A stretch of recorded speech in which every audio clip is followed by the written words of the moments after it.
specialist George Coultier, who created American Management Services.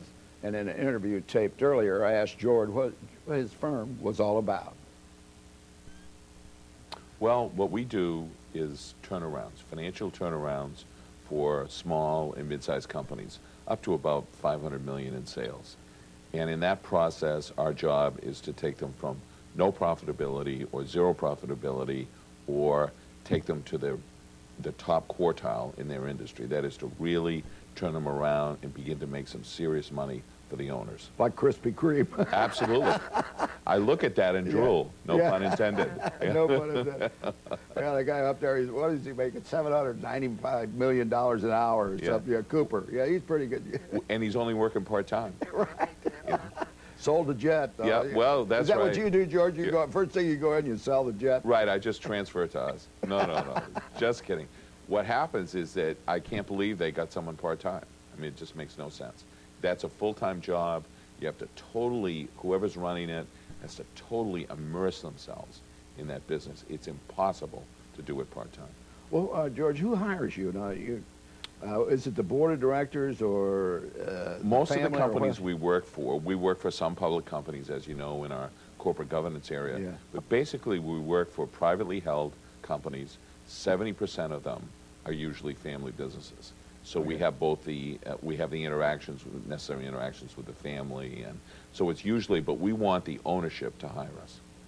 Doing a family business, that's extremely precarious. Absolutely. Oh, you got so many things on the plate on it. Absolutely, and there's always the balance between making profits and being sensitive to the family issues.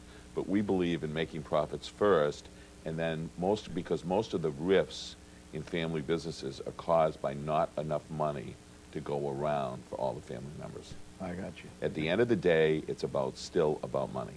Well, like everything, it all boils down to that, right? Absolutely. Yeah. George, corporate governance, last time you were here, about a year ago, we talked about corporate governance, which was less than desirable in the nation's business world. Has anything changed? Well, as I read the headlines about Hewlett-Packard and Fannie Mae, I say, doesn't look like it's changed much to me.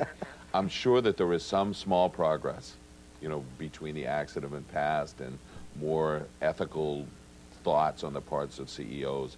But basically, you still have the same serious greed factor in play. One of the, just lately, coming up, and you're from Boston, but you live down here in South Florida. You're a resident now. With Procter & Gamble buying Gillette, which is a major corporate player in Boston.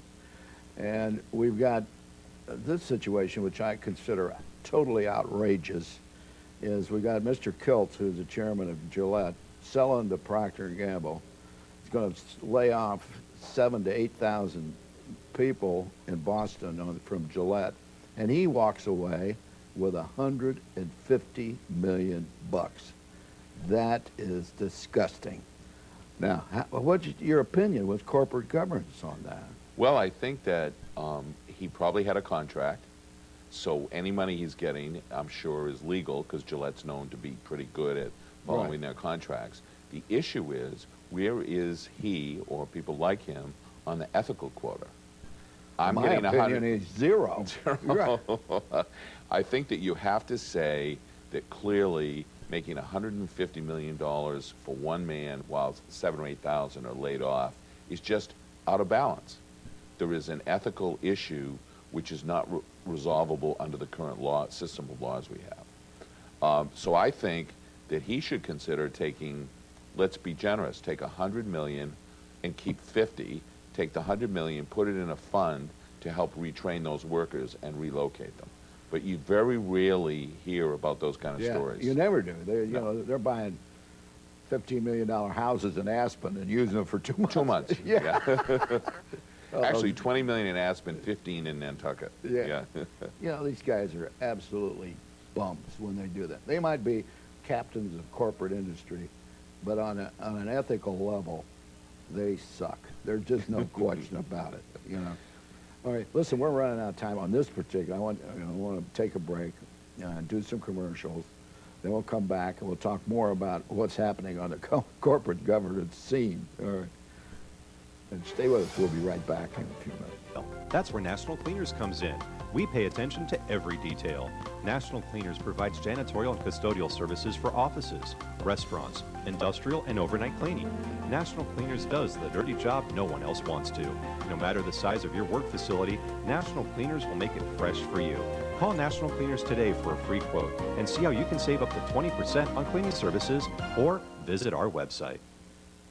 Only 8 days left. Designs and Details Home Furnishings Boca Raton is closing forever midnight, April 11th. Hurry in now and name your own price on all fine furniture, bedding, leather, and handmade oriental rugs. Absolutely no reasonable offer will be refused on anything in the store. But you must make it in time to name your own price. We will not refuse, deny, or turn away any reasonable offers. So get into your car, better yet a truck or van, and make your way to the Federal Highway in Boca. And name your own price at Designs and Details Home Furnishing. After 15 years, closing the doors and going out of business forever, midnight, April 11th. Only 8 days left.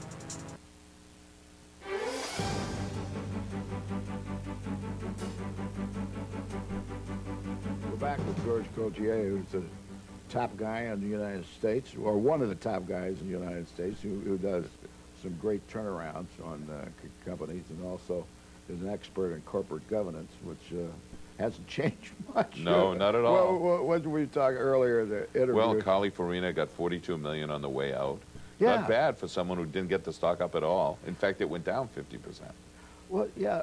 How does that happen? We get Carly Farina going in with HP, then she merges the whole deal with Compaq, and the stock plunges. She gets fired, walks away with $42 million. I mean, what happened, George? Obviously, the plan didn't work. Yeah. And at least the directors, after some period of it not working, had enough gumption to let her go. And I'm sure the direction, no matter what they say, the direction of that company is probably in turmoil right now, but it will probably be a better company for it. I think that the deal with her going in, which is probably too generous and wasn't performance-based. In other words, Yeah. they didn't